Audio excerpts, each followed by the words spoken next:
So yeah, is it 7 or 6? Sorry, no, it's 8 because we've got a 5 and a 5.5. Yeah, but which it's a one is it in the 5.5. order? Is it episode 7 or It's 6? this will go down as 7. Okay, episode Yeah. 7. Okay. Right, we ready to go? Oh god, yeah. Yep.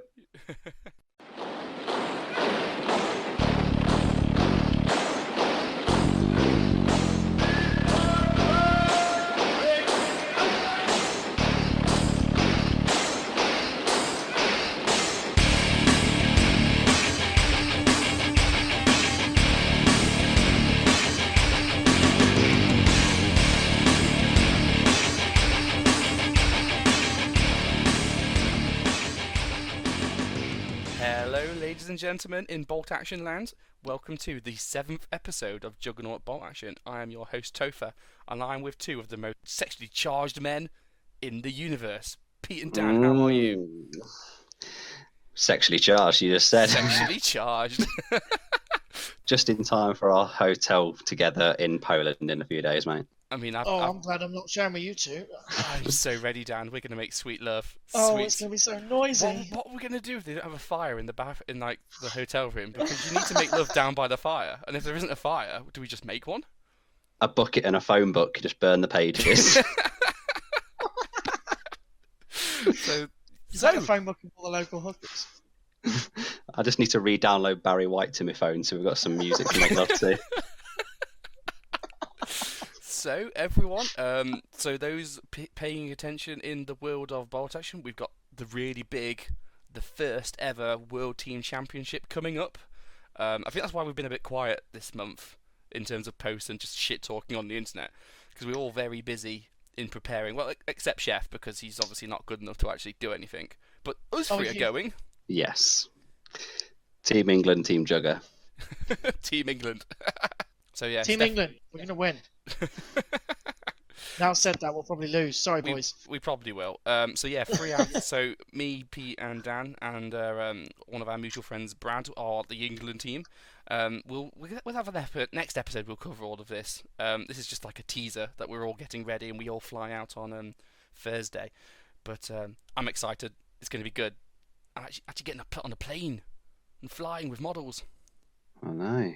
I can't believe it. It's the first time I've ever gone abroad to play. What about when the security guys break all of our models, though?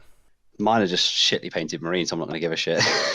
I mean, mine are also shitly painted dudes, but I don't want to, have to paint them shitly again. Yeah. I mean, I will throw a tantrum when he breaks them. I'll be like a carpenter and go, come here! Bit man! Bit security guard! It's when he breaks them whilst his finger is in my anus that's going to be really weird. But I asked him to do that, so it's fine. Okay. Just so we're clear. Is that how you go through airport checks? You just walk through going, go on then, finger in my bum, please. Yeah. Do you leave your belt on purpose? Just so you get felt up? Do you know when they say put your phone and your keys and your belt and your shoes all in the bucket? Do you just sit there staring them out, just going, "Go on, I'm ready." I go through wearing a T-shirt that says "I might be hiding crack." In your crack? Just to see what they do. So this isn't awfully Bolt Action. So yeah, anyway, World Team Championship. I think there's 12 teams competing from across mostly Europe. Teams of 4. We're going to see everyone's flying to Poznan in Poland for the weekend. See who comes out on top. There's been some videos with list submissions, and every team submitted 5 lists, of which 4 are going to be used. So everyone's got one decoy in there. So I'm assuming a lot of the competitive people have had a look at the lists. I know we've definitely been, staring them down, studying them, trying to find out everything we can about what everyone else is bringing. Yeah. Scratching our heads. Coming up with plans. You don't have a plan. Your plan's just to pray for 6s. That's his plan for every game. Don't give the game away. This podcast will go out before the tournament. Shut up.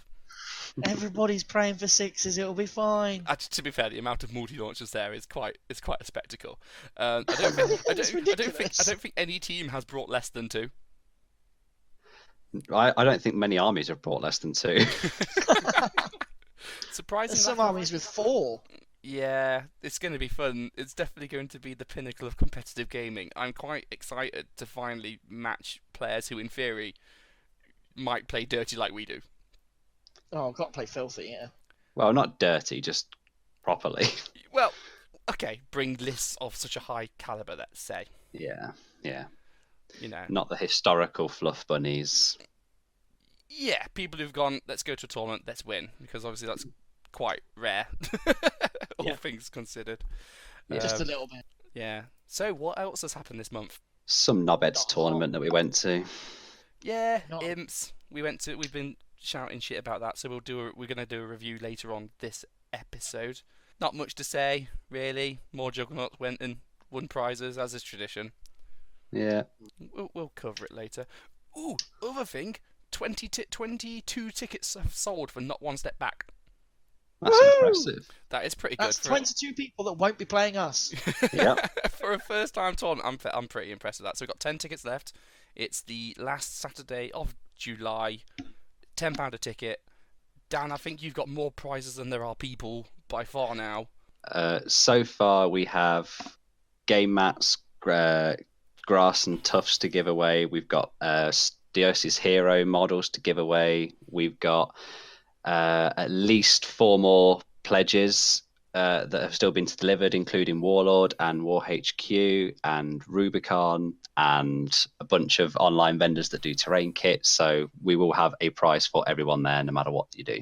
Also, remember, if you come, you don't have to play me because I'll be TOing it. So if you want to go to a tournament and not play me or Dan, come Stop One Step Back. Yeah. I mean, I won't be playing because somebody's got to make up for your maths. We have got a data guy. You're the guy in the chair. Yeah, man. The guy in I'm the chair. just going to get it right. I've already got Computer Mark 1 all set up and ready to go. Thank you very much, Mr. Walker. When it goes horrendously wrong, can we take the piss out of you? Sure, but Yes. I've already got Computer Mark 1 already set up. Mark Yeah. 1. How many computers do you want? Are you freaking Tony Stark now? No, the Mark 1 It's is his pen and paper. Oh, right. You know, on the You went day to- his you pen went will to run out of WH ink. Smith's and brought a pen. Okay. Brought 300 pens. One of them will work. Cool. We've actually had some list submission already as well, 3 months early. Wow. So you know how I wrote the pack. I went to the extent of rewriting army selection and giving everyone choices, and some armies have choices that they never even made before, so people can build and make things that they'll never normally be able to in the reinforced selection in the hope to balance it. And not one list has spent a single slot point yet. Wow. They just obviously That's don't hardcore. care enough. Out of like everything we did to try and say, here's some toys you can use, not a single point has been spent. So now my theory is you Have can't people play... taking a heavy tank at least to get the points cost No. reduction? No, at least not the Useless. one submitted. Blimey. Do you know what? It's because they haven't got to play us, so they don't need the extra points. This is my theory. It's not power gamers bringing powerful lists. It's just people not bothering to even try and bring a list at all. Yeah. Who knows? It'll be fun. It's an interesting list, just not like using any of the options available. Is all I'd Yeah. say. But you got 3 months to update it, so who knows? Yeah, that's true.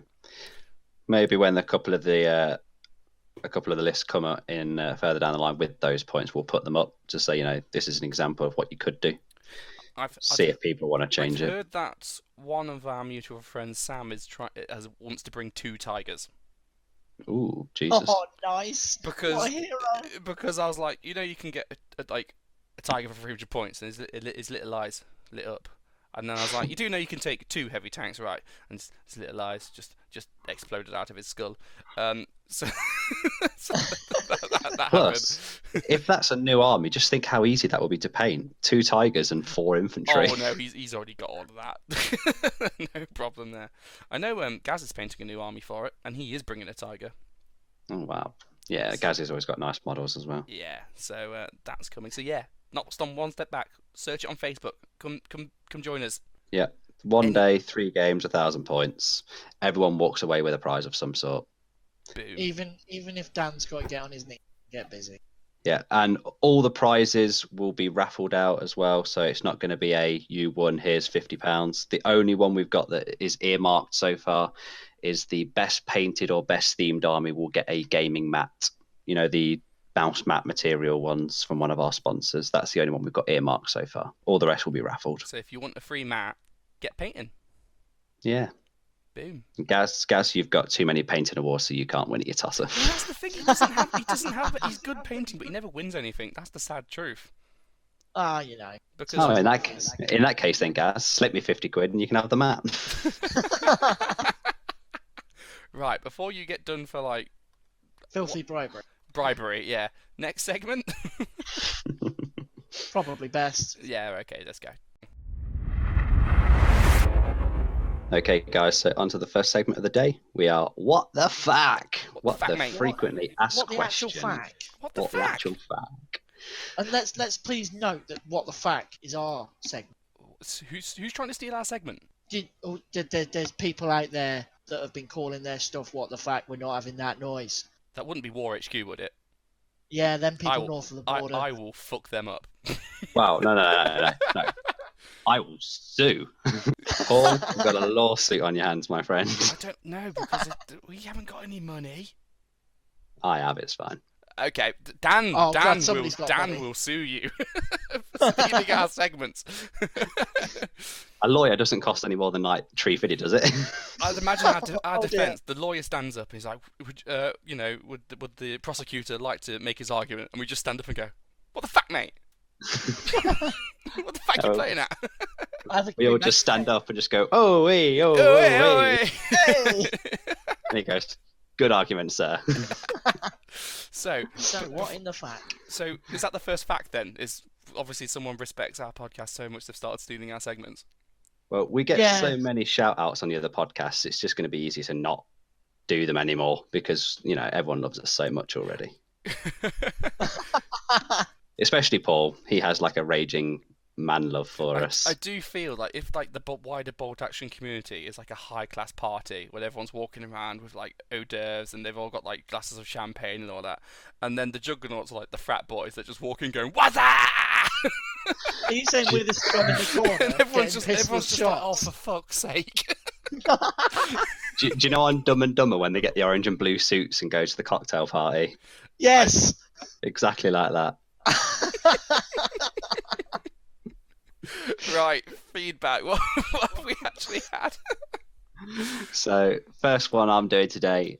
So we had a lad called Thomas. I think he put a review on the Facebook page for us. He just said, "Nice having some discussions playing instead of another pick, or talk about a newly bought or painted figure. Couldn't care less." So I think this is in reference to Sheffield's rag a couple of weeks ago, where he went off on one like a monster about people just painting, people posting pics of unpainted empty boxes or just, you know, boxes still in their wrappers. So thank you, Thomas. I think there's no point us talking about our painting skills because we're not good enough to like offer anything. Oh, wee. My painting, I mean, mine are passable. my painting tips really start and end with, "Have you tried dipping it in Agrex Earthshade, mate? I heard it makes it look pretty good." You know what I mean? So I can't really offer you that advice. Try a Actually, thicker dry brush. That needs no oil. But I can teach you how to get every last drop out of your little laughing cow segment of cheese. I can tell you that. But I can't tell you how to paint. Talk to better people. I like that what he thinks we are discussing is worthwhile listening to as well, because I think it's a lot of shit talking and not much actual worthwhile content. But there you go. Yeah. Well, actually, when we were at Imps, I know we're going to come on to the review later, but one of my opponents at the very end of the game, he just went, "Oh, so you're the Juggernauts?" I went, "Yeah." He said, "From the Bolt Action podcast?" I said, "Yeah." He went, "Oh, I'm supposed to say something to you. Something petty." I was like, "Get petty?" He went, "Yeah, that's the one." Something was like- petty. Yeah. So we gave him a widget. Something petty. Something complete. So he got a widget for his troubles for remembering that, and he said that he really liked the show and really liked the advice we were giving. I mean, so if he just said something petty, he didn't get the whole word. So you should have snapped it in half and given him half of it, and go, you get the other half when you say get. Well, I think I just tabled him, so I felt a bit guilty. So I gave him a whole widget. Okay. And then Troy, who's admittedly says that he's not British. He's confused about the origins of Mr. Blobby's Hobby Lobby. First quite taken by the name of Toph's least favourite segment, and then he looked up the national treasure that is Mr. Blobby, and found that it is quite a horrifying image. He imagines it's the secret weapon that the Germans thought up to ruin the Empire even if they lost the war. And he thinks that we need to change the name, and until it's changed, the penalty for anyone missing the hobby deadline to build, paint and play a Mr. Blobby with a jaunty military cap of the appropriate army as their force commander, and no keeping with fancy airbrush camo schemes, only hot pink Mr. Blobbies like German tanker logo. That's fantastic, but listen here, Troy. Mr. Blobby is a national treasure. We know it's weird. It's a national treasure. I actually stand by Troy's theory that he is like a foreign agent trying to destabilise that country. Yeah, he could be. Who doesn't know about Mr. Blobby? I mean, it's a foreign Troy. agent. You know what the Russians did with getting Trump elected? That's what they're doing. That's what they're doing to us with Mr. Blobby. no, it's the opposite. It's the opposite. If somebody doesn't know who Mr. Blobby is, they're obviously an enemy agent. Let's just kill him. Which was it General MacArthur is it General MacArthur in World War II? There was that general in Normandy, the US general, and he got questioned about baseball teams, and because his baseball knowledge wasn't up to scratch, they thought he was a German spy, and they actually locked him up. I think it was 1944 or 1945.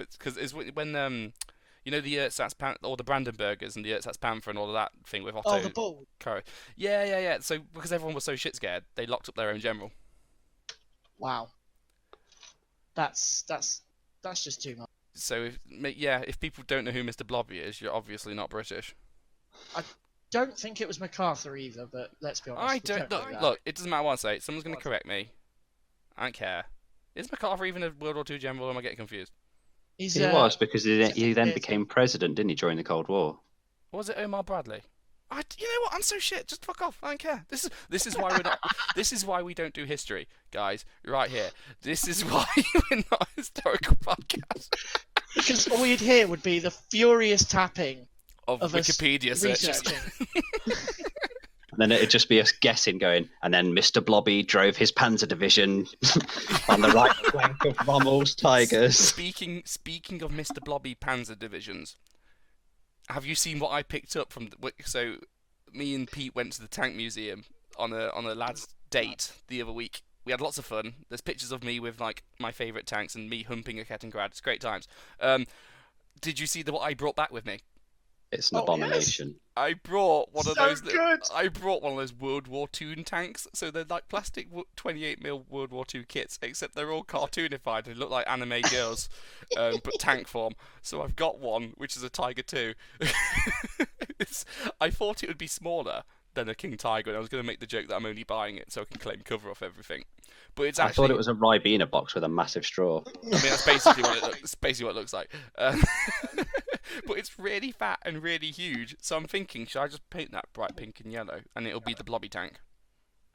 Yeah, it should be the Blobby tank. The Blobby tank. That should be the Koenig's Blobby. The Koenig's Blobby. King Blobby! So what I'll do is I'll paint that bright pink and yellow, and then if someone fails a pledge really bad, or fails 2 pledges in a row, they have to take that veteran 666 to the next Yeah. tournament. Oh, what a challenge that would be! But you'd have to do really bad, because I don't want to make someone lose that openly. Well, yeah. Yeah, I agree, Troy. Back to the question. Let's change Mr. Hobby. Blobby. Blobby. That's not. Well, let's argue about it indefinitely. All right. Okay. It's be like Brexit. We'll just keep No. voting on it forever. We'll just push that argument down about 4 months. Don't worry about it. I was going to say, are you ready to walk into the hall at Poland and everyone just look at us and go, and we're just like, sorry guys. Isn't that why representing England? Sorry. We walk in. Sorry. Right, before this gets political. So last big bit of feedback from Mike. Hey guys, big fan of the show. I've been through each episode at least twice. twice, guys. So this is where all of our artificial downloads come from. We're not actually that popular. It's just twats like this just listen to us on repeat. I mean, it feels like we record it about 8 times, but whatever. When I need some motivation to do hobby, I listen to you guys take the piss out of each other in Mr. Hoblobby's hobby lobby. I'm writing today to see if when you guys go over tournaments and the list you brought to during the episode, you could go over what tactics and plays and games you used to win, or why a mistake you made caused you to lose. It's great to hear why a tournament was bad or good, but for those of us tuning in to learn how to be more competitive and play better, hearing how your plays and thoughts on them did or didn't work would be awesome. It's no doubt that you using a good list and me using the same list would have very different results, as I don't have the mindset and same thoughts as you. Bracket tournament winning and competitive players, close bracket. Anyways, thank you for doing the show. It's always great to listen in, and I'm looking forward to the next release. I think my main answer to that is because I don't want an episode to be 5 fucking hours long. Only 5 hours? Mate, you not even get through your first turn. Can you imagine if every single game, and then I got my howitzer, and I put it on ambush, and he walked in front of my howitzer, and I fired the howitzer, and it would just be that 12 turns in a row. Yeah. So I shot my howitzer at him. I asked him if he wanted to go down. He didn't go down, so I killed his entire unit, and then he looked at me with a sad puppy eye. I mean, we are taking the piss. I do see what he's asking. Obviously, going into a bit more of the hows and whys of a tournament. It's a really fine balance between trying to keep it short, because our podcast is already becoming the let's just review tournaments every episode podcast, because they take up so much time as they do. So it's just trying to strike a balance into it, really. Yeah, I mean, doing the review of what your tactics are before a game is next to impossible, because there's the old saying of a plan never survives contact with the enemy, and that's exactly what it's like. Because you get to a tournament, you look at the boards, you look at the armies there, and you think, oh shit, I've got to play differently for every single one of these scenarios. So you can't really do that. But for reviewing our games very quickly and saying, this was a decisive moment in the game, you could probably do that over a quick 5-10 minute section. I don't remember though. Yeah, that's my problem. I don't remember. Like, even the drumming I got from Cambridge, I have no idea what I did. You just blocked it from your memory. I walked onto the field and then I wasn't on the field. That's what happened. It's really difficult. Unless you're going to sit there taking notes, but then you're just going to inflate the size of it. I think let's try doing it a bit more for this episode when we do the Imps review, and we'll try and do a bit further into what happened and what worked and what didn't. Well, I'm just a bit wary. I'm going to say what we should do is just do this review as it is now, because we didn't plan for it, and then when we come to review the WTC afterwards, we'll try and have some key moments to put forward for then, because we can when we discuss all our victories or losses at the end of the day in Poland, we can make quick notes about it, and now we know. I think this is why we try and do just the tip as like a segment in itself. I think that, at least from our perspective, that's a better way of talking about how things work competitively than necessarily going, this is how it works in the game. Because if you look at the last episode, we talked about mortars and all that.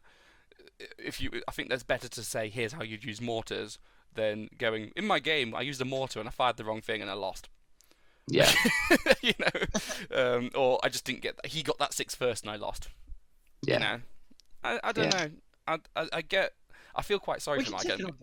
Yeah, I had a discussion about it, and he was quite happy for us to record 5-hour-long episodes. I just don't want to edit it. It takes me about 4 times. Like, the process of making a podcast is about 4 times as long as the podcast size. So for a 2-hour podcast, I have to put about 8 hours of work into it, between recording it, editing it, faffing about re-recording it. So to spend 20 hours on my own voice, I think would just freaking drive me crazy. You can only really handle a solid 16. Yeah. I love the sound of my own voice. Someone's got I mean, we never used to do just the tip. We only started it last episode, didn't we? Or the episode before that. We've done it for about 2 or 3 episodes now, yeah. Yeah, so I think doing that a bit more in depth maybe would give Mike a bit more of a review like he wants, compared to just saying, this time my machine gun hit 5 times and killed 5 dudes, and that's why I won. Yeah. Yeah. Ah, well. Well, as I say, we'll take it on board. We'll go on to the after action report now. Fresh in, see how it goes, and then I'll tell you what, Mike, just give us a message and go what you want and what you don't want, and we'll try as our best. And everyone else out there in Mr. Blobby's Hobby Lobby land, just let us know whether you prefer us to do just the tip, whether you want to do extended tips so you get down to the shaft, or whether you want us to do game reviews after a tournament review like this. So. If it's game reviews after the tournament, it'll be balls deep. What if people want extended shaft and ball tickle as well? Fancy pants with the ball tickle. And what about a cheeky pinky up the Yahoo? Are we game for that? One in the pink. Well, was it one in the stink? One in the pink, one in the stink. One in the Mr. Blobby.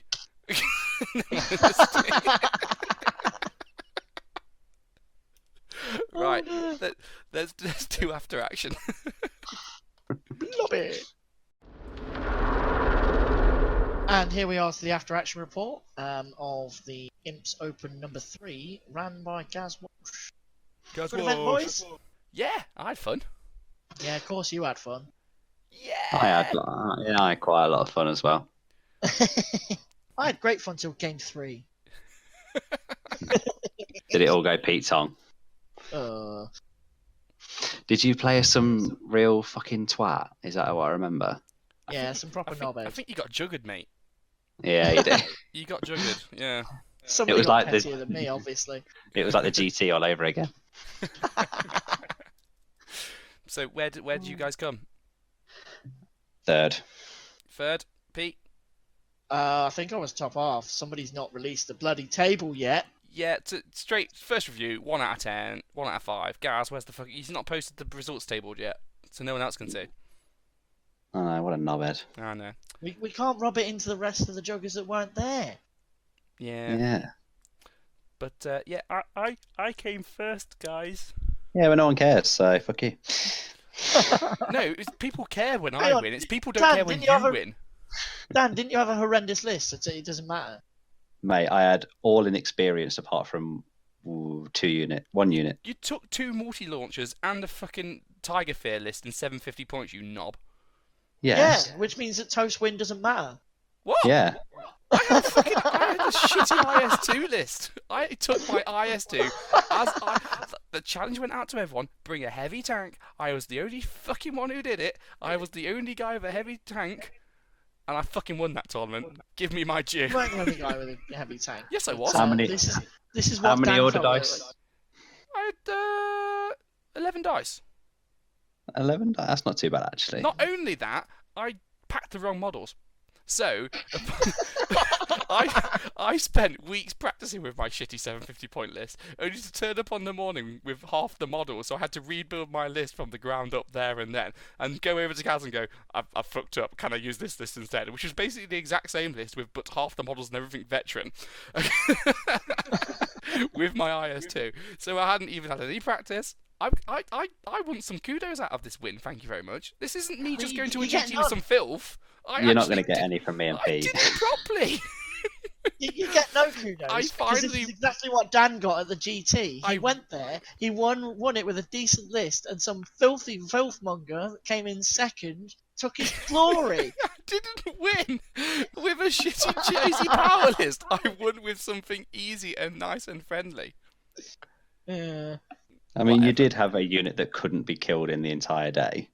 My IS2 didn't die once all day. I fucking tried. In 4 games, 750 points games, I didn't lose my IS2 once. I didn't lose my P4 either. Turns out people don't prep to try and kill a heavy tank somewhat. Yeah, it's weird that, isn't it? Yeah, fun that. But yeah, so didn't Juggernaut Luke, he came second, didn't he? Yep. Yeah, even though he's a cheat. Even though he cheated. Yeah, it turns out after the first game his list was illegal. Fuck's sake. Yeah. Should have been kicked out, you know what I mean? Should have just been grabbed by the scruff of the neck and thrown out. Well, We'd have done it for him. Yeah. We'll get to the scores in a minute when we review the rules pack and the scoring and stuff. Yeah. You know what's coming. Juggernaut Kyle. I think this was like his fifth, sixth, seventh, and eighth bolt action games consecutively. His first ever tournament. He only bloody went and come 10th. He's only lost to one person. Yeah. Yeah, he and did brilliant. Guess who that one person was? None of us. No, it was me. No, it was Dan. Dan Oh, smashed two him. people then. No, he also got Juggernaut because he'd been practicing with us, losing a lot, learning the rules, Do you gets know to a what? tournament, does really well, plays Dan, and Dan's just like, get back down. No, I will say this now. I was really nice to Carl before the start of the game. I said, look, mate, do you want me to have a fun game and just mess around and stuff because it's your first tournament, or do you want me to play properly? And then he said, no, play properly. So I absolutely smashed his face. So you turned him over, bent him down, and gave him what for? Exactly. So he also got juggered. He asked for it though, so it's fine. But Oh, he walked away with two new Soviet tanks, and he's basically now going to start a Soviet army. So there you go, first hit free. Yep. That was a win. Yeah. Also, Juggernaut Kalo's first ever bolt action tournament, he didn't do so well. He won a game. Hey, he didn't get the spoon. He won one, lost one, and it was 2 draws. He's the most average man. Which for saying that was can't also even his lose first ever properly. bolt action tournament. I think that's good going. I think that was his With only no practice games as well. It's a shame Yeah. because he's utterly awful at 40k, and he refuses to invest in bolt action properly because he lives too far away from us for it to matter. Just like, well, you just think of what you could achieve, and he's like, no, I'm not bothered because I'm a fucking cunt. It's because even though these models are the easiest to paint in the world, he would still take about 9 years to get an army done. Yeah. Kalo, paint your Thunderhawk in Knobhead. This is very off bolt action, but the twat brought himself a Thunderhawk over. Is it a year ago now or 2 years ago now? More like 11. He brought himself a Thunderhawk, and the bitch still isn't built. It's wasted on him. I want a Thunderhawk. I would It build makes and me paint cry. that thing in 20 seconds flat. I'd be like, here's my bright yellow Imperial Fist Thunderhawk. So if I know how you can get one, you go back in time and you don't have 2 kids. Or just go back in time and don't go to the WTC. See? Or No, just you don't have 2 kids. go back in time and steal Kalos. Or go forward in time and just Rochambeau him for it. Yeah. Anyway, Right. other than our friends' failings in life, and you guys not accepting my victory for what it is, which is supreme. Oh no, achievement. Dan took a filthy list. We can't accept your victory at all. Whatever. Anyway, let's do the out of 30 system. We got the six sections, which we're going to rate each one out of 5. We got the rules pack, venue, atmosphere, prizes, terrain, all the usual. Didn't Cambridge got 26? Did they, or was it 24? 25, I think. 25. And then The the Bolt GT Action League got 20. GT got 26. Bolt Action League got 28. Yeah, and Cambridge got 24? Was it? 25? Yeah.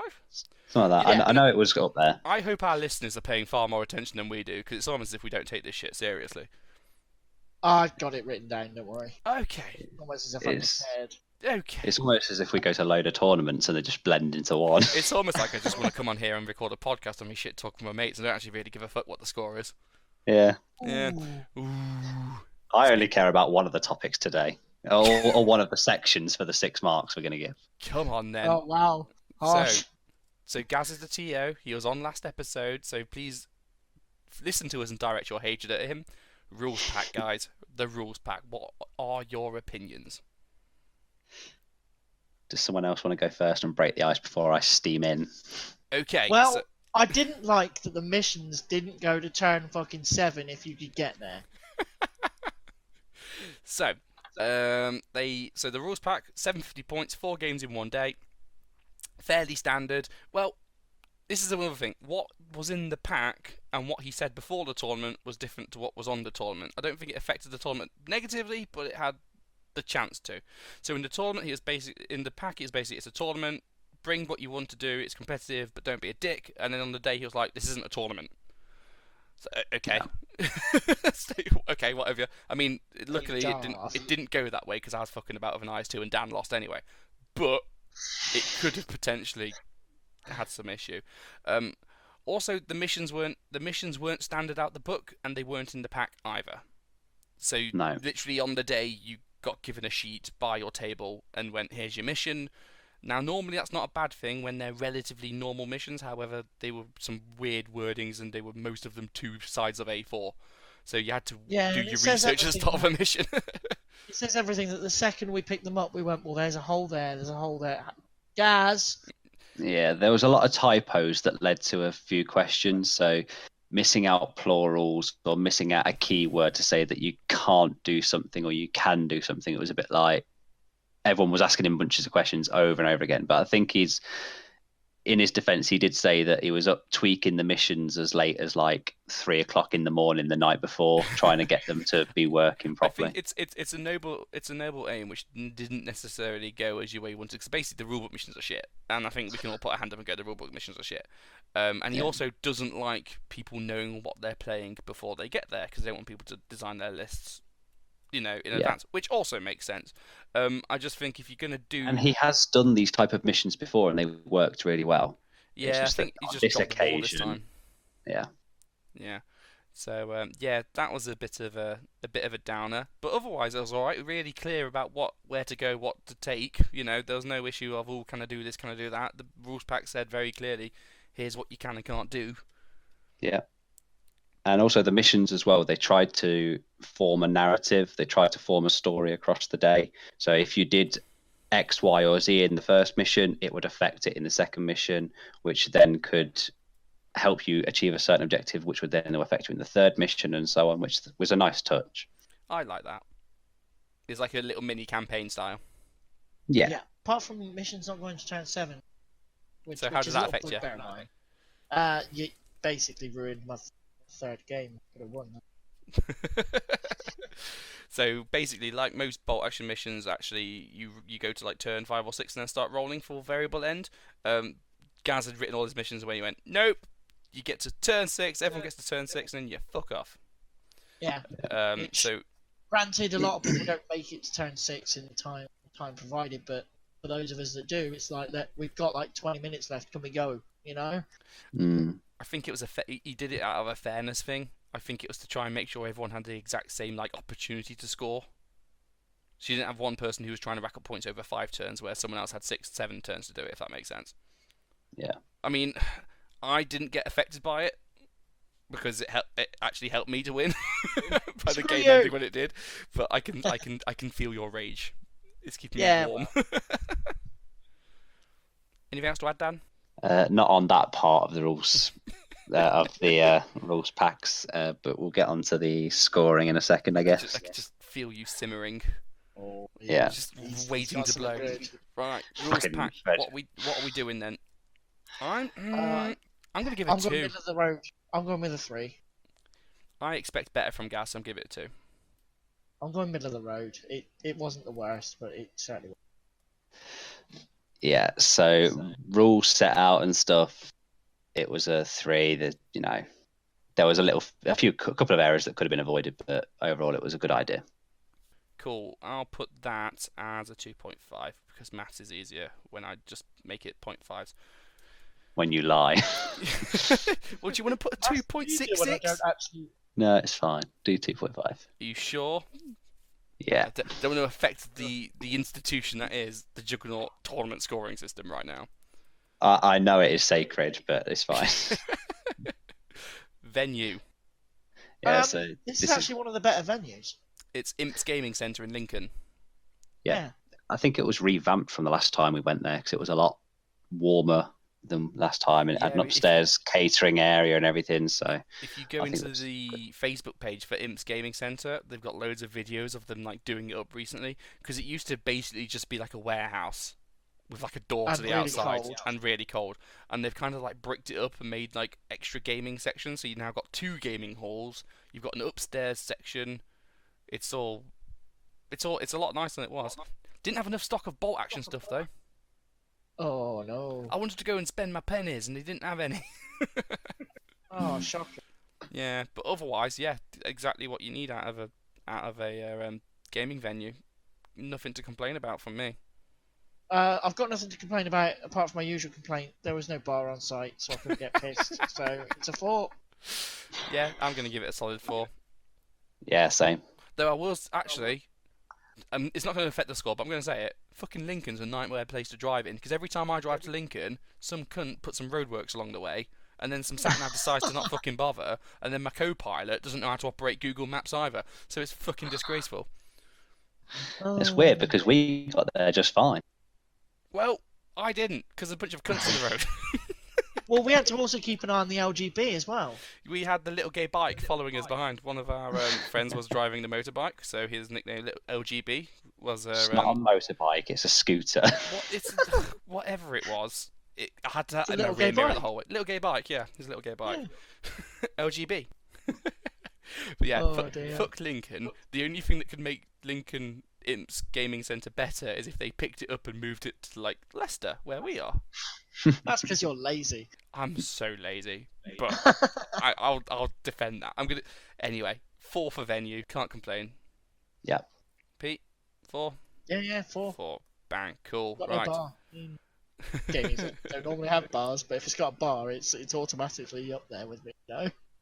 What are you gonna do at the WTC when we're in that hotel? So there will be a bar, but because it's a hotel, it'll cost a fucking bomb. Mate, it's gonna cost fuck all. We'll be in Poland. It'll only be fuck all because you don't know the exchange rate, and you're like, No, oh, I I'm know the playing exchange zloty or rate. pounds. I'll know the exchange rate, and it will probably cost the same amount as it would in the UK in one of their hotels. Okay, you read it here, guys. Pete is going to lose us the England trophy for winning because he's going to get absolutely pissed. And Mate, it's going lose to some be a picture at games. the end. I'm going to be absolutely fucked. I'm so dedicated to when I'll be going to bed at like 6 o'clock so I can make sure I get rest. I'm just You're such an old lazy. man. Yeah, I'm an old man as well. So old. Yeah, but me and Dan need time to spoon as well. Oh, I see. Like, it's You're drinking going or to bed. spooning, pick one. We need to spoon after we've spooged. Speaking of spooging Right. everywhere, atmosphere. No, terrain. That's really good. Is it terrain? Oh, it's terrain Yeah. next. I Terrain. can't even read properly. Terrain. Jesus. Uh, for me, the terrain was fantastic.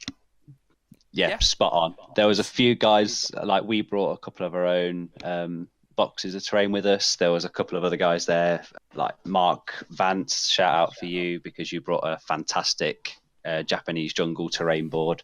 But overall, the terrain was fantastic. There was one of them I was dying to play on with all my multi-launchers because it was a very, very, very, very full buildings board. Every It's like an every actual night. city town centre, wasn't it? Yeah, it was Yeah. basically if you can deploy on the board, you can see a building and then another one and another one, and another one, and it would have been fantastic for my multi launchers because there's nowhere you could hide. I played on that last game.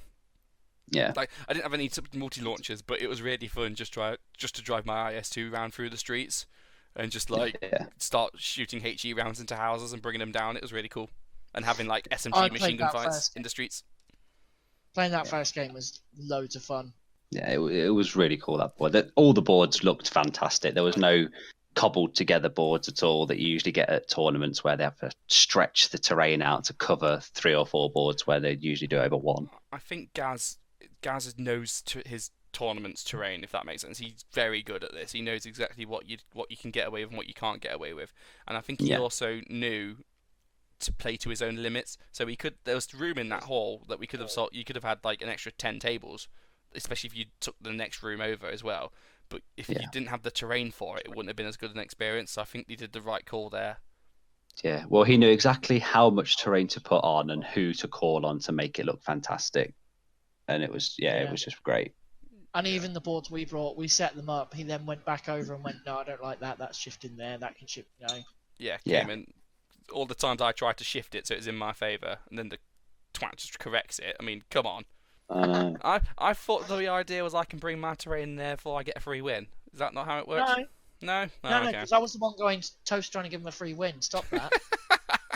That's a lie, people. Before you start fucking giving me shit for that. I only heard one bit of I don't know if complaints the right word, but like comment on the terrain all day, and that one of the boards I played on, it had some roads going from one side to the other, and it didn't, with a couple of bridges over a river, and they didn't have any tank traps on them, which meant my IS2 could just bomb it over, just start blatting things, as an IS2 is wont to do. And in the discussion after the game, he was like, "Oh, it's a bit of a shame there wasn't any tank traps there." Rightfully so. I think you should have tank traps on a road like that to stop you just bundling forward with your tank and, Leroy Jenkins it. only to discuss it with Gaz, and there should have been a tank trap there, and someone moved it. Oh, so you were cheating too? Yeah, I mean, if someone has moved it, you need to put it back. But I completely disagree with roads have to be blocked. I think if a road isn't blocked and you don't have a way of dealing with it, avoid the fucking road. Don't sit in front of an IS-2 that can move 18 inches and shoot you twat. It's more for missions like Envelopment, isn't it? Where if you've got a road spanning one side to the other, you can just run off in a single turn. Yeah. Potentially, yeah. That's what you need the roadblock for. I mean, what that really says to me is when you come to a table, so here's a competitive advice, guys. If you come to a table and the terrain doesn't look right or fair, call the TO over. Yeah. Don't even start rolling dice. Call the TO over and just go, does this look right to you? And then they'll take a look at it and go, yeah or no. Because especially if they've got a giant fuck off tank like an IS-2 and you don't have a good way of dealing with it, check the terrain of the board. Because if it looks like there should be a tank trap somewhere and there isn't, maybe there should be. I guess the people on the board the last game had obviously moved it out of the way, and then just no one had moved it back. A lot of the time, you'll find people will move it out the way to put their case down or their tray down to unload their models, and then they'll just completely forget about it. And then you just need a bit of, Especially if you're doing that sort of stuff, just take a note of what the terrain is. Yeah. At our club, because we're in a school, like a church hall, in their like kitchen area, there's a little trolley they usually use for like serving food, and I have found that at club nights that is the perfect thing to put my army on, and I just walk around my little trolley. Anything from the trolley, dears, and I just pull out all my guns and my tanks and my cheese, and I just throw it on the table. It's brilliant. Any bomb dogs for you, sir? Any bomb dogs, sir? Listeners, just imagine, right, your typical 1980s school dinner lady, and that is exactly what Topher looks like. You know Cookie from Matilda? Yes. That is me. Yeah. And Dan's Bruce eating my cake. Right, so I'm giving terrain a 5. Yeah, I'll give terrain a 5. I just want to know, is cake a euphemism for any part of your body? I mean, it came out of my body. Go back into it. 5 for terrain for me. 5. Yeah, 5. You can do it, Bruce. You can do it. Bruce. My sweat and blood went into this howitzer. Yeah, Juggernaut listeners, if you haven't gone and watched Matilda, go back to 1990 and sort your life out. It's a good film. It's a good film. Can confirm. Danny DeVito, top notch. Atmosphere. Am I back on track now, guys? Yeah. Yep. Atmosphere. So, how was the peeps? It was already good. Yeah, I loved it. Played 4 great games. One against Kyle, even though he didn't enjoy the game, he learned something from it, hopefully. Played a listener who, like I said, he's already called us out and said something about getting petty. And the other 2 guys were just great guys that had a good game against, so all good. I didn't have a chance to give anyone a widget because everyone had already received widgets from previous tournaments. Aww. So Dan nobody forgot his widgets, so when he went, oh shit, I need to give a widget out, I got the Pete, have you got them? Yeah. just me and Pete furiously scrambling through our bags to pull widgets out. So fucking, where is it? Throwing widgets at people. Widget! I mean, it's this is almost like a redundant score to give now because obviously this is the tournament scene. Everyone in the UK goes to these tournaments, so we see the same people each time at each tournament, and we get on really well with each people at each tournament. So it's kind of just like it is what it is. I love the bot action community. There's no community out there for me to just go and have fun and shit talk. It's one of the only game systems where I'd feel comfortable going to a tournament completely by myself, if that makes sense. Yeah. Like, makes perfect sense. Because you'll know people there. Yeah, like if I was to go to like an Age of Sigmar or a 40k tournament, I'd be like, hey guys, someone come with me. I don't really want to go by myself because I'd just be stood by myself in between rounds, But if you go to a bolt action event anywhere in the country, I'd feel comfortable going. And even if I didn't know anyone, it's so friendly and so open. I can shit talk with anyone. You know what I mean? Just weasel my way in there. Sup, peeps. Well, it's almost as if Topher's travelling to Scotland. It's almost as if you go to a tournament that people know what they're going for and have the same sort of mindset as you, you'll get on with them. It's weird, isn't it? It's almost as if Facebook wine bitches can shut the fuck up because they don't know what they're talking about. Oh, shots fired. Oh. Right across the port bow. Shots fired at their massive fucking heads so it can't fucking miss, yeah. Oh dear. Come at me, bro. Do we need to go into rag mode? Not yet. Are you Say that. sure? I Save feel it. one coming. We'll save it for when we do the WTC review because there's been some shit talking about that and we'll cover it there and I'll go on and rag about that. Okay, we'll save it for then. It's Yeah. back on track like a train. I'm giving that.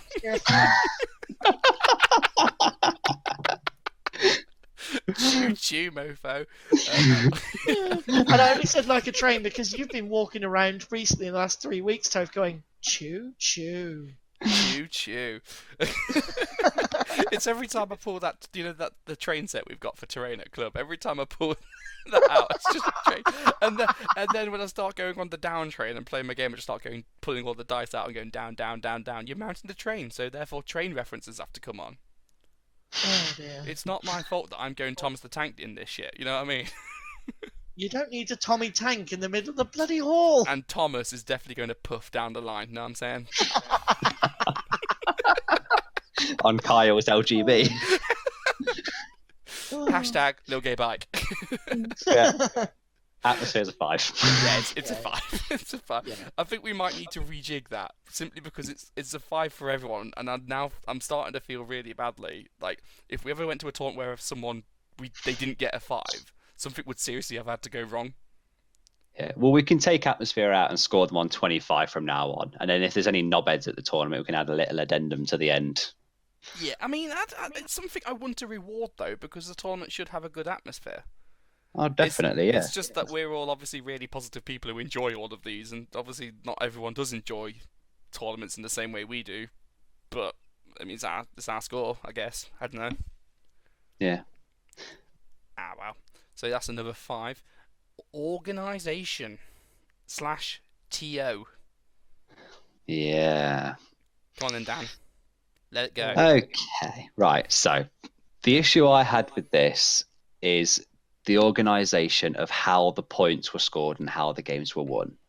Because each mission was set up to lead into the next, which is fantastic. If you want to do a story arc throughout the day, do it. Not a problem. You would have thought then on the back of that winning the games would give you a distinct advantage in the next, which they did. And winning the games would give you point scores to reflect that because you've got the advantage, you've carried on the story arc, you've not been beaten back across the bridge, or you've not had to blow up the bridge to stop your forces the enemy forces getting across, etc., etc. So when at the start of the 4th battle round, Gaz said to everyone, "Oh, by the way, guys, it's not done on who wins, loses, or draws. It's just the amount of victory points you get throughout the games." And victory points were gained by spending turns on objectives or kill points or getting into different sectors of the opponent's quarter and stuff like that. It suddenly made my wins completely null and void, even though that's what I've been playing for, because my army was so shit. It was if I'd had to play it Gaz's way, the scores would have been like 11-all or 11-13 to my opponents. And I could have lost every single game, but taken almost maximum dice off the opponent and still come top. It just didn't make any sense. And to say that right at the very end, after you've been playing a certain way, because no one has told you otherwise throughout the day, it didn't make any sense to score it that way.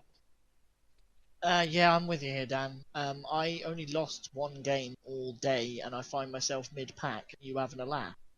Yeah. I mean, another thing is Luke came second and his army was very good. Now, after the first game, it was found that his list was illegal because as per the FAQ, which it is Luke's responsibility to read, fair enough, but he'd missed it, his Shirker units were about a quarter of the cost they should have been. So he's got 2 20-man units that cost 20 points per unit, whereas it should have cost 80 points per unit. Now, when he played Mark first game, he racked up an enormous amount of points because it was sectors, and he had loads of dice, got loads of kill points, and got everything into the enemy's deployment zone. When it was found his list was illegal, his score should have been struck off, because that's it. You got it wrong by mistake, fair enough, but you've cheated. Your score is 0. But because he got such a massive score, and Gaz said, well, it's fine, we'll just ignore it and change your list for next time. And Luke said, no, I'm happy to take a draw and slice the score in half. Half of a fuck ton is still a ton. So because Gaz scored it a certain way, instead of having 20 or 30 victory points for the first game, he only got like 15. But when I won that mission, playing with a legal list against a legal opponent, and we played properly, I only got about 25 victory points to my opponent's difference. But because Luke then smashed his opponents in the next 3 games by stupid scores, he was able to negate the fact that he cheated in the first game. So I don't understand why he's done that. So I think this comes back to the whole how the tone of the event seems to have changed from the time the rules pack was written to the time we actually turned up at the event. As I say, writing the pack was here's a tournament. Going there, it was here's a campaign day.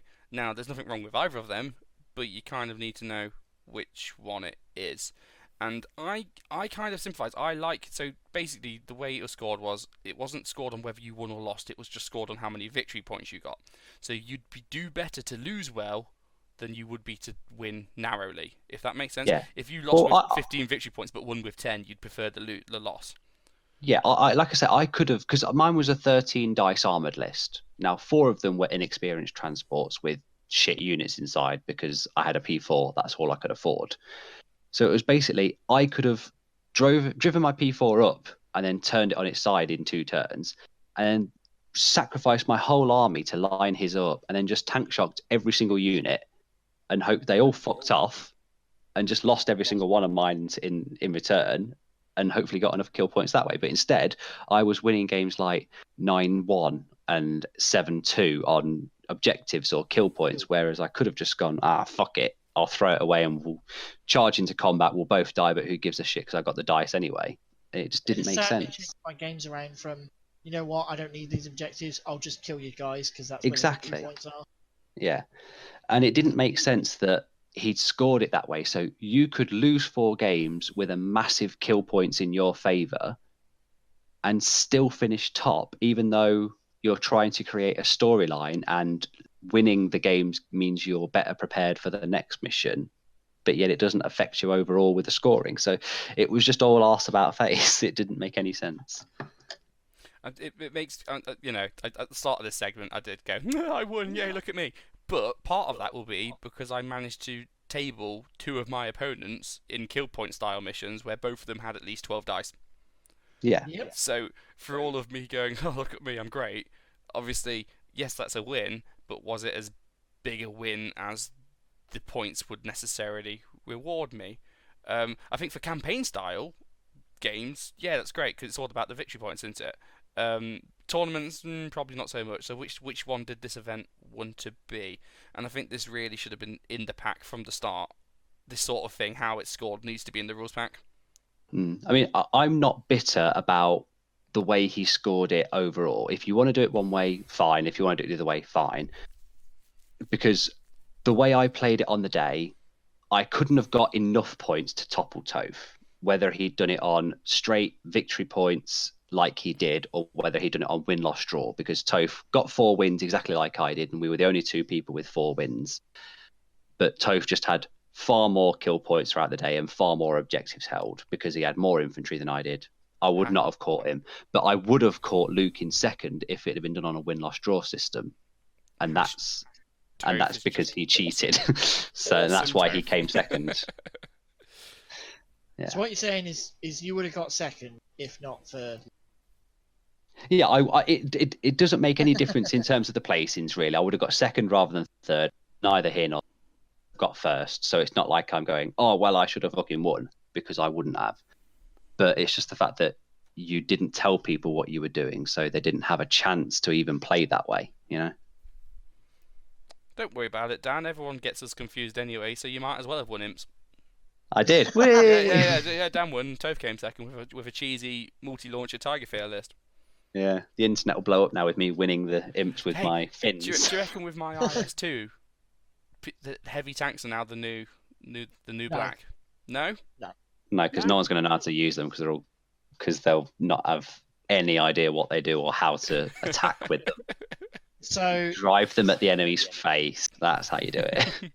So as somebody that knew you had to play in game 3, the mission helped you a lot, but any of the missions out of the rulebook, you'd have been ruffle stomped.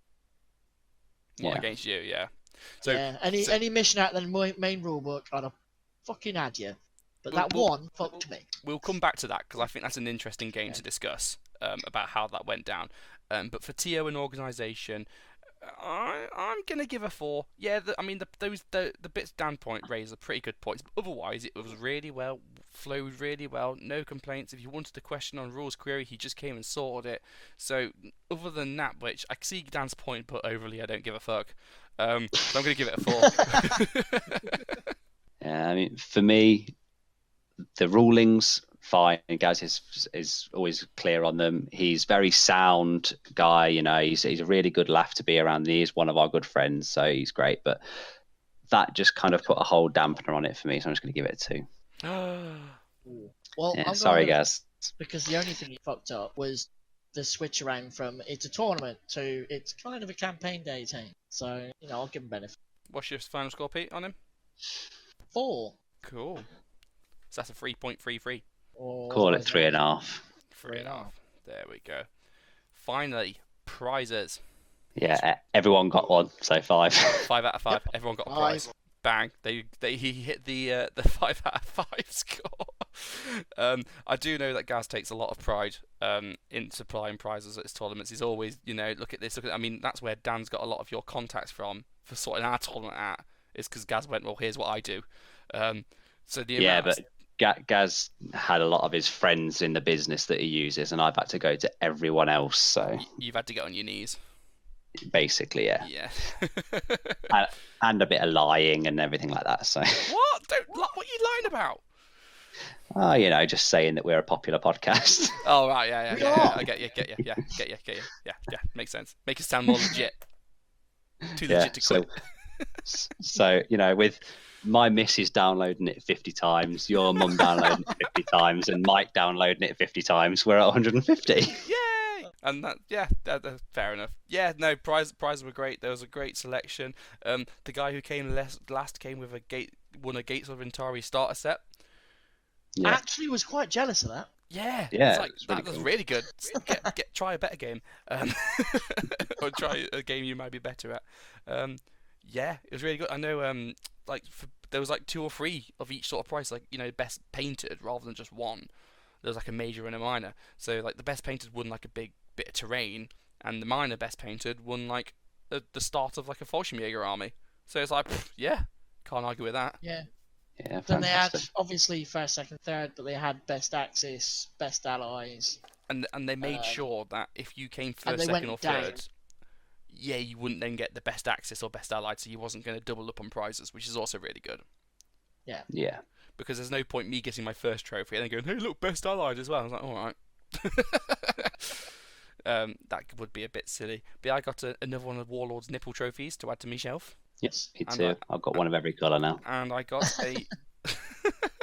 I don't have a silver one yet. Third place. I've got a gold and 2 bronzes. Oh, I've got gold, silver, bronze. Of the little nipple ones. It's a different story from my big fatties. Yeah, that was all good. Nothing to complain about there. Got me a campaign and some dice, and Sheffy actually got the dice. It's fine. I'll never use them though, so I don't know why. They were SS dice, and he's got a Waffen SS army he's painting, so I thought you kind of need the dice. Well, he never comes to tournaments to play with them, so. Yeah, but at least we can see it. With his new SS army he's working on, and his bald head and his general Piers Morgan outlook, he is he's as neo-Nazi as it can get now. It started as a joke, but I'm genuinely concerned now that we've got the Juggernaut resident Nazi. And he has started. Basically Hitler. I know he's not here on this podcast this episode to defend himself, but I'm sure he wouldn't even defend himself that well. You know what I mean? He'd be like, yeah, no. All of his W's are becoming V's, and all of his TH's are becoming Z's. Yeah. We will do this. Very weird. You're gonna get arrested in Poland, you know. Anyway, so Imps Open number 3. I did the maths while you were all talking. 25 out of 30. Solid score. That's a solid standard score, really.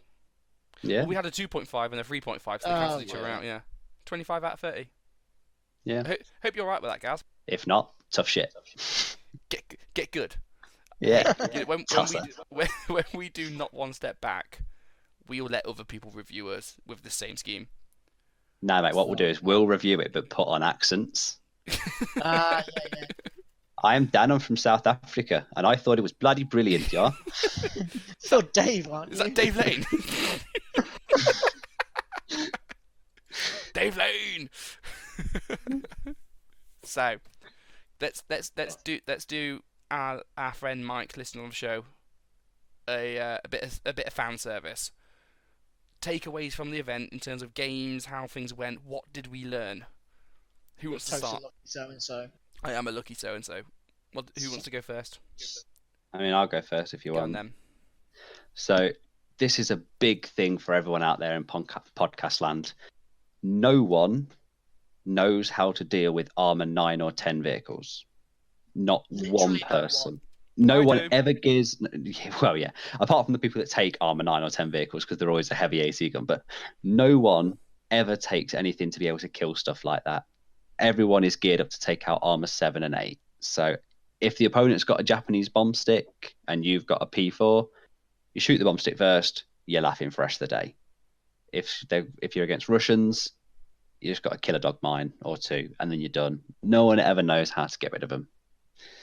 And because like Topher and I both said, my P4 didn't die once across the weekend, and I don't think it ever got shot even because no one had anything to deal with it. Yeah, my IS2 didn't die all weekend, and that wasn't. That's because the mission helped you. Okay, give me a minute, Pete. Pete was firing it in the rear with his low velocity light AT gun, and he was still only penetrating it on a 6. It didn't come even close to dying all weekend. I didn't have any squeaky bum time moments. I literally just threw it wherever I want without a care in the world because people were just not ready to deal with it. And I think there's two sides of it. There's one of obviously is being aware how safe you are or not, and actually going right. What is a physical threat to my tank? Okay, get rid of that. Cool. And then knowing when it's time to just let loose. You know what I mean? Like the time comes where you go, you know what? Nothing can hurt me anymore, so I can just do whatever the fuck I want. Yeah. And that's when you really got to push it into overdrive. Because my IS2, 320 fucking points. That was half my 750 point list. So if that didn't annihilate half the opponent's army, it wasn't doing its job properly. Yeah. So I think to take away from this, guys, if people can't deal with it, it ain't going to die. It's always going to do something during the game. You probably need to start thinking about taking some bigger vehicles rather than just spamming light tanks or your 6+ Tokarev Katyusha shites. Think about taking stuff like this that can actually survive the entire game and you know it's going to be there forever. I'd love to see a Tokarev run up to a P4 and go, what do I do? Yeah. Yeah. Well, we've seen some of the lists at the WTC. There's quite a few P4s and Shermans going and not a lot that can deal with them. Oh, I can. Yeah, you can. I've got 4 flamethrowers, so I can. I can't actually kill it, but I can make it fuck off. Dan, shush! Shush, you're giving the game away. Yeah, it's almost as if list submission's already been finalised. I can't change it. Yeah, but we've given 5 lists in. Yeah. We're only going to use 4. Oh, was it? Mate, Was it me why or would I not take my Finns that won the GT? That's a good point. Maybe this is false flag operation. Ooh. Yeah. I thought I was playing the US list anyway. Nah, you're playing the tank platoon. Remember all that shit I gave you? Ah, well. Anyway, Pete, what are your thoughts? Shall we talk about our game and go into a bit of in-depth? You mean the absolute trashing you got and still won? Come on, you give your version and I'll correct you when you're wrong. Go on. So the first couple turns. Right, stop right there. Topher, correct him already. He's already wrong. What do you mean first couple of turns? No, so the first turn, I identified exactly what I needed to do, which was Lose, okay. basically just jump all over Toth's infantry. Second turn and third turn, I jumped all over his infantry and killed more or less all of it. There was a squad over on one flank doing its own thing, but I overwhelmed the flank completely and was happy for it. Then this fat little IS-2 comes down the middle, look at me, and doesn't fucking die. But what screwed me mainly was I couldn't engage the IS-2 on my bomb sticks at all because the mission wouldn't let me. Well, you could. You just have to. You had to run over open ground at them. Look, Yeah. look, Was when that the I'm one playing you where? guys- Was when- that the when one I'm we had playing to you blow the guys- bridge? Yeah. Yeah. So in that No, mission, not guys. blow the bridge. It was the one where you'd sit on the objectives turn after turn after turn. Ah, right. Okay. Yeah. So it was racking up objective points every turn, wasn't it? Yeah, so Yeah. there was no forward deploying in that mission, and the idea was that so that people can't start on the objectives. You had to physically run onto them to start getting the points every turn. Obviously, that kind of screwed Pete over because then he couldn't put his bomb sticks in the middle, and the board itself was a little bit worse because then there was no terrain in the middle. It's like a big open airfield. So I wasn't going to let a bomb stick get anywhere near my IS-2, and Pete knew it. Yeah. I knew it. Literally, the second I saw I can't forward deploy and we're on this board, well, alright, I'll just deploy them in the corner so at least I get the dice in the bag because they're going to die otherwise. Hmm. So It was one of those where it's like, you screwed me. Why? Why, Gaz? Why? But I found what all of the people tend to scoff at, and I just use the Japanese strength of here's a bunch of veteran dudes and you're dead. Yeah. So it was interesting to me because I thought I learned a lot in this game because I was quite after the first few turns, all my infantry got absolutely annihilated, more or less. All my tank rider squad, my inexperienced squad. So I was fully going, I've lost this, and I was starting to look around for getting petty targets and just thinking, well, this is obviously Pete's day. Then what really I should have done is realised, well, actually, it's not over until the Fat Toph sings. And because this mission it was like you scored points at the end of every turn, I'd managed to rack up quite a few, because I got onto the objectives first with some lucky dice pulls. I got the points out of the objectives early, so because on the first few turns I had like 3 or 4 points when Pete had 0, all I had to do was stop Pete getting more points. So that's why the IS-2 just went and fucking parked on an objective and go, Pete, that's not yours. Kill my IS-2, because while the IS-2 can't score an objective, it can deny one to the enemy. So that was one that just Pete wasn't getting. On another objective, the other one Pete had, every single turn, I just fed it one unit. No, that flag got screwed. That died. The dog team got nailed. I got so petty about those two little Pete had a teams. massive 10-man vet squad on this objective. There was no way I was good. good. It was 7. Mate, it might as well have been 10. I had nothing to get rid of that. At the end of the turn, I just ran a commissar at the objective. 3 inches away, denied, not yours. Now, what happened to the first dice next turn? That commissar got eaten. Which is fine, the commissar died. But at the end of that turn, a 2-man dogmine team just runs and sits on that object, stands within 3 inches of that objective. Still not Pete's. And if you had to do that, I could see it coming, and I was looking at my guns going, I've got nothing that can see it. Ah! And just doing that for 2 or 3 consecutive turns just stopped Pete getting points. And then suddenly just went, well, actually, Toph's won now. Not because Pete's not absolutely annihilated me, but simply because he hadn't managed to get the points he needed to get. And by actually End of turn 5, I worked out the only way to win for me was to table you, and there was a shot if I could get there, get through turn 7. Found out mid turn 6 that I couldn't get a turn 7, and went, "Are you fucking kidding me?" So I think that's a lesson of always consider your options. No matter how badly you're getting kicked, there may still be a way. And I managed to pull a victory out of that just by the IS-2 being a fucking beast and not dying. I don't think it even killed that much of your stuff, really. It might have killed, a few dudes? I think it killed a mortar team. I definitely didn't kill any of your tanks. It killed a single mortar team with its machine gun. It shot at both Haggos at least once and missed. Yeah. 320 points to kill a mortar team sounds shit, but that won me the game by just being in the right place at the right time and not dying. Just, as I say, even Pete's little piddly Haggos with their light AT guns could barely scratch me. Yeah.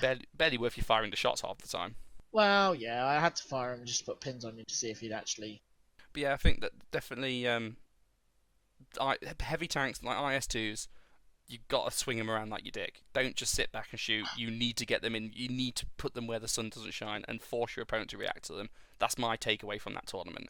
The only way you're going to get anything out of them is by using them by what they should be, which is shock vehicles, basically.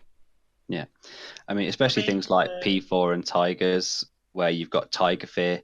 The tank itself is not that scary, but that rule is a real pain in the fucking ass. It's when you can't shove do it.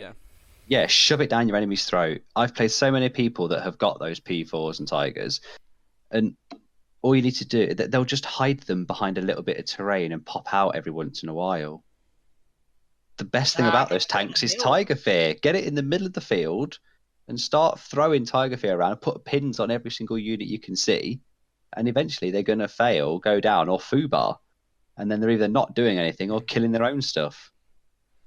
I also, with my own IS2, is seriously pay attention to what your target is and what order it currently has or hasn't got. Because the one thing you don't want to do is drive up to a unit with your big fat ass dick gun, shoot at them, and then they just go down and you're hitting on sixes. No, you want to catch them in the open when they've already done something. So I'm sitting there going, that's a big nasty vet squad. I want to kill that.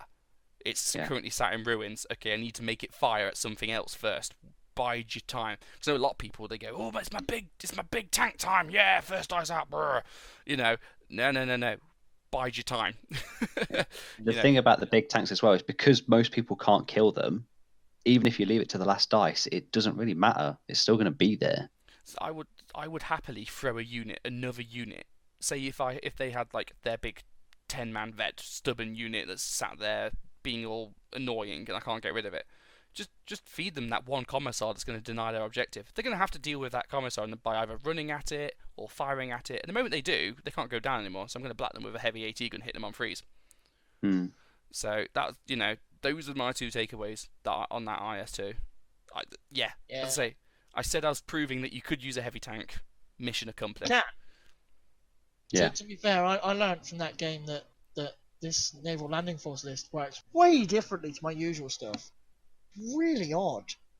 I mean, it's just still Japanese fanatics. What's different about it? So, because I'm limited to those Hago tanks for any tank at all, can't take a flamethrower with a selector. I've got so limited anti-tank now, I've actually got to think, how the f do I deal with that tank?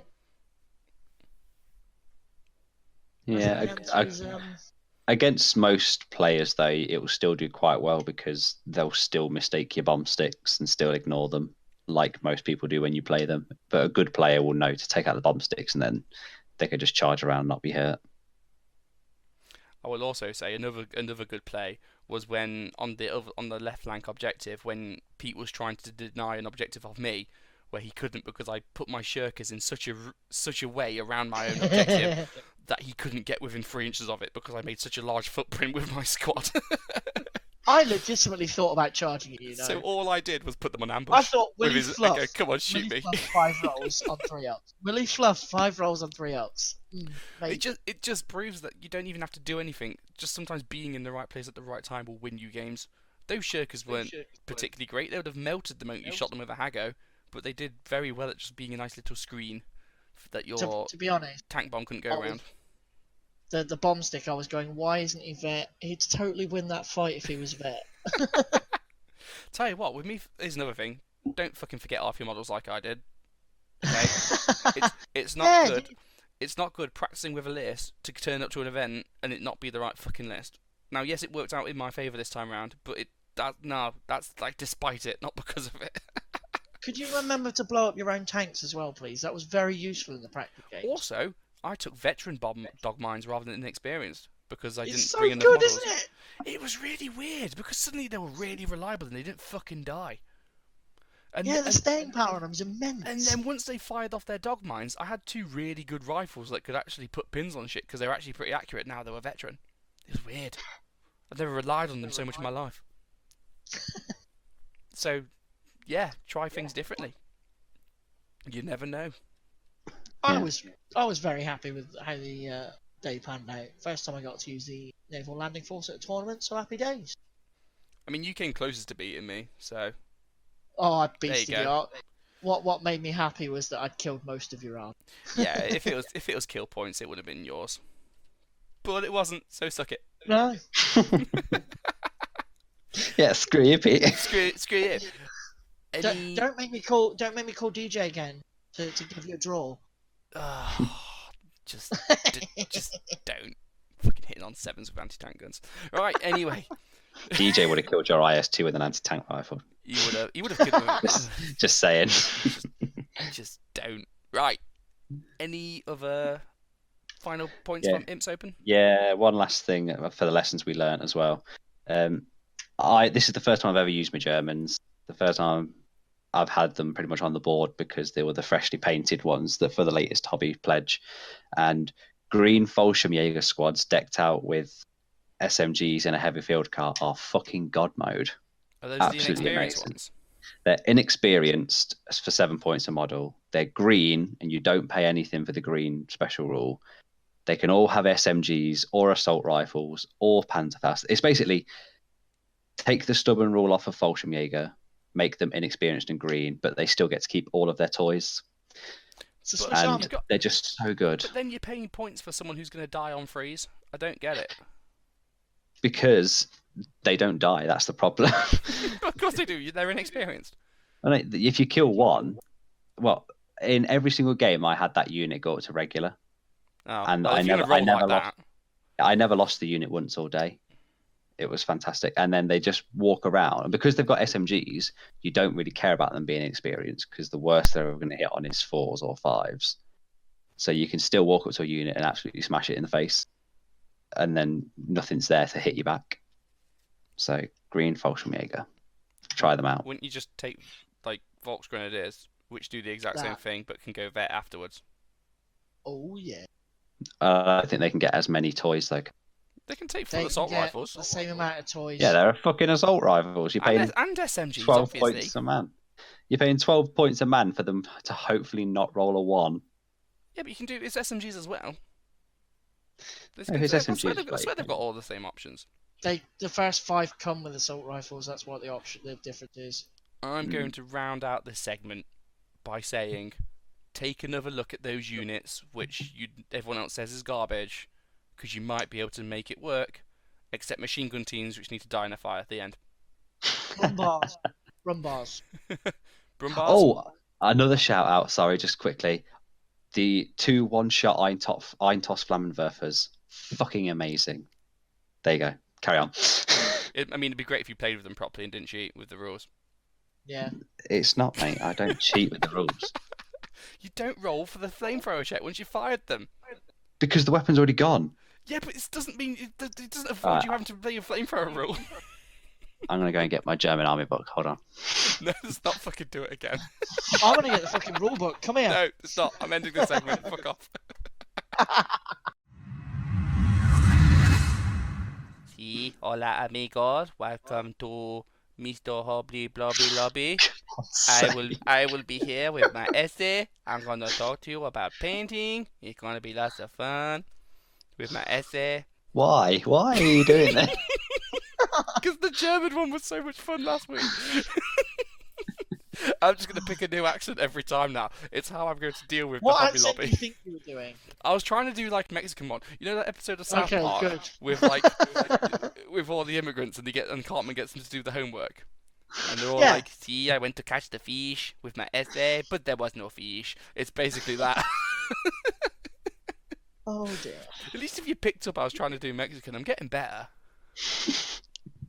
Well, Dan literally didn't have his ears bleeding as much as it should have done for Spanish.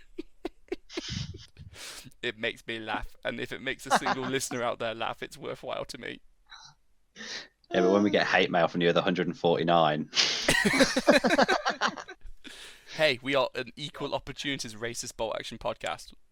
Well, that's us never being popular in Mexico. Well, that's fine. That's just whatever. Anyway, Hobby Lobby. Hooby Dooby. Hooby Looby. Hooby. Hooby Looby. Have we... I've literally posted my pledge like an hour ago on the Facebook page. So I am up to date. Yeah, I posted the relevant part of mine about a week ago. My pictures will be going up tomorrow while you lot are all at work. Boo. But I've had a difficult month for pledge because I think I gave myself a fair bit in terms of like 2 vehicles and 2 guns. But then you guys were like, "Do you want to paint some more stuff for your WTC list?" I'm like, "For fuck's sake!" So then I had to have a load of extra units. I had to paint specially for the day because you guys got me to change my list. So it was a lot You to ask basically for you to paint. Yeah, it was a lot for us to ask of you to spend the 7 minutes painting the 12 infantry that you did. Sorry about that, mate. There's 7 minutes I had to perfect my Mexican accent, which now you are suffering for, sir. Oh dear. Oh dear. But yeah, so that is all of my commission finished. At least Nice. the initial commission. I'm sure the second wave is going to start soon enough. So I'm going to give myself a break from that shit while I can. Nice. Yeah, so my pledge for the last month was to build the display board for Imps for my Germans, and I did that and put a picture up on the Facebook group a while back. So I also had some Age of Sigmar non-bolt action related stuff, and I completed that this afternoon. But I haven't put pictures up because it's completely irrelevant. Was that Snake Ladies? Yeah, 10 Blood Sisters and 10 Executioners, a couple of avatars. Ooh. Cool. So I got mine done. I actually played with them. Well, I think they looked all right. So that was your Snullerluff, the SNLF. Yeah. Your Snullerluff. Well, I mean, you used them at Imp, so yeah, they look good. I prefer their green scheme to the standard yellow one. For the I Japanese. think I'm going to go back over the EJA, or the Imperial Japanese Army. The Egypt. Have you done what I do, where you start a project and it's fine and it's all right, but then you finish the project and then you look back and what you did at the end is so much better than what you did at the start that you then want to go back and start it again, but then the cycle continues and you never reach the summit. So what I'm doing right is I'm looking at my IJA going, that's a really good base layer. Maybe I could add some highlights. I mean, I've repainted my Marines 3 times now. Aren't you the opposite though, Dan, where you start off really good and then just stop giving a shit as the army goes on, to the eventually I used dipping to him be, in crap? He's got a lot better. He's powering on through, and it's bloody wonderful to see. When I started collecting anything, it was always that idea, and then when I started collecting bolt action, it was exactly the same idea. And then after the second US army I painted was as shit as the first, I thought, nah, I've got to do this properly now. So now the 3 armies I've got, the Americans, Finns, and the Germans, they all look really good. So I'm happy with them now. So hopefully my Belgians will follow on from that. So fingers crossed. So, oh yeah, I forget you to Belgium. Does anyone remember what Sheffield's pledge was? To turn up for a fucking pod? I don't know. Might have been a... Can we just say, guys, hey everyone, auto fail. We're gonna record a podcast tomorrow. Is everyone free? Yep. Tell me if you're not free. Yeah, man. Cool. Good. Half an hour before I record. Oh, guys, I'm stuck in a fucking meeting. Well, you're a cunt. So, if you would like to be a host of the Juggernaut Bolt Action podcast, please apply to juggernautwargaming@gmail.com. And as long as you're not a neo-Nazi, you're in. And if you can do a strong Mexican accent. See, no one can do a Mexican accent like me, because they're not from Mexico. Oh no, go away. God help us. Fucking hell. Jesus. I need to sleep. Do you remember what Sheffield's pledge was? I have no idea. No idea. Did he even finish it? No idea. It should be an auto fail because he's not on the pod to defend Does this himself. count as a fail? Yeah. This counts as a fail. He's the only one to have failed twice. He's gonna have to take the Pink Panther. Oh. I really wish it was a panther. I've just thought, if he's not here to make a pledge for next month, does he auto fail next month as well? Can you fail without having a pledge? I mean, we could let him put the pledge on the Facebook page and say, "Hey guys, sorry I'm a knobhead. Here's my pledge." Sheffield, you've got a day. You've literally got 24 hours after this pod comes out to put the pledge up on the podcast page, or you fail that as well. Sounds legit. and we will make you take an all-inexperienced tank platoon to the next tournament with the Pink Panther and a King Tiger. You mean his one tournament a year? Yeah. No, he's actually coming to the GT. He's got his ticket. Yeah, he's in the open category. No. Yeah, you know how we're going in the hardcore category, the tournament category, and Sheffield's going to go in the fluffy bunny category because he doesn't know how to play bolt action. This is his way to cover himself. Yeah. What if we force him to take a horrendous cheese list? Oh no! What if we force him to take like a double armored platoon of like 10 BMW German bikes, and he can be as filthy as Jon and Daenerys from Game of Thrones, aren't you, Nungle shagging? I've got it.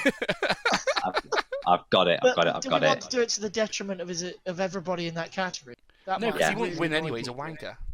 Yeah. So no, what we do is we get him to make an open style list straight away, and we say, do a theme list, write it out for us now, put it on the podcast page, and this is going to be your punishment. Every time he fails to do it, we are allowed to change 3 units, or 2 or 3 order dice in the list, and make them good. And eventually, if he keeps failing, we will eventually get a really solid, dirty army list. Right, so this is going to be the May episode. We've got till November, so we've got about 6 months. So maybe 5 episodes worth of potential changes to his list. Yeah, this could be bloody brilliant. If we do it as 3 per cast, then that is potentially 15 order dice really to get easy, because he wants to bring his Waffen SS. So all we need to do is every time he fails, we upgrade 1 unit of infantry to a unit of cavalry until eventually he's bringing an all cavalry list. No. You wind him up more. 1 Waffen SS unit gets swapped out for 2 Volksgrenadier units. Maybe. I don't know. Make him take a full army of Hitler Youth. Yeah, because he wouldn't want that. It's a bit too close to home for him. Well, he's already told us about his moral objections to it, hasn't he? Which is really weird with his skinhead haircut, but there we go. I know. Yeah. Anyway, next month, what's our pledges, guys?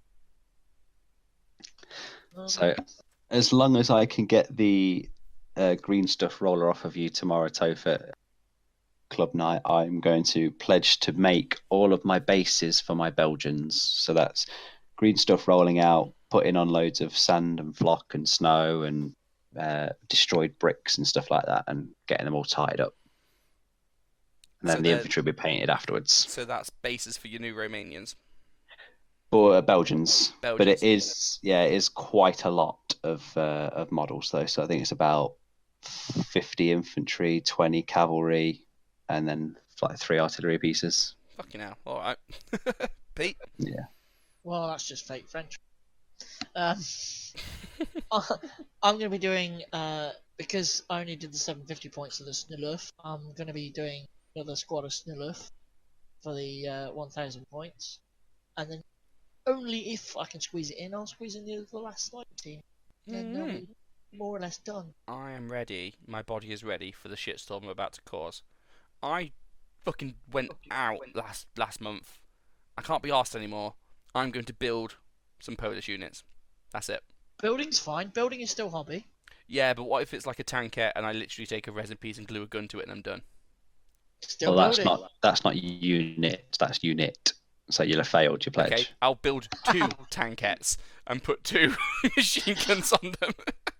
Is that the really, really small tankettes? Yes! They're so cute! Mate, I opened the box from Warlord with like the resin kits in there, and like when I went ooh, it echoed. They are so tiny. Oh man. Like you know like standard dice, like the 16mm square dice. The tanks are the same size as 4 of those dice in a cube. Oh no. They are absolutely Is it smaller tiny. than a fucking? Is it smaller than a fucking terrific 17? FT17, yes, they are smaller than FT17s. Fucking Jesus. terrible. Yeah. They are tiny. That you cannot see one over a mild hedge or wall. What's it armed with? So the TKS tankette, TKS or TK3, Polish tankette, you can arm it with either a machine gun or a light automatic cannon. That's still really good. They are 7+, fully armoured, tracked vehicles with recce. And for 55 points, they come with an MMG, and for 90 points, it's got a light automatic cannon. So naturally, I've brought 3, and I'm gonna give each one a light automatic cannon. Naturally, yeah. Naturally, yeah. So they just run around.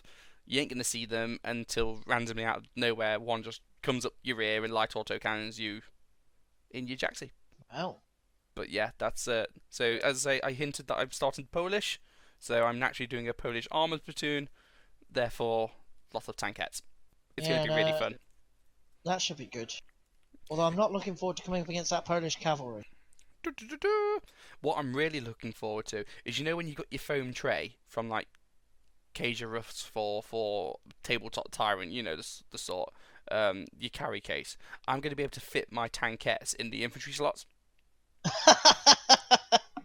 But the cavalry won't fit in the infantry slots. So I'm gonna have to put the tank in the infantry and the cavalry in the tank section on my box. Oh man, that's gonna be brilliant. That is gonna be absolutely brilliant. And I haven't worked out how I'm gonna paint them either yet. I mean, this is pledges away because I say all I'm gonna do is build a few units this month. I can't be asked, whatever. Yeah. Paint schemes. Someone messaged me some Polish paint schemes. I'm not bothered about it being too historical, and I don't really want to just be brown and shades of brown because that's what my German tanks look like.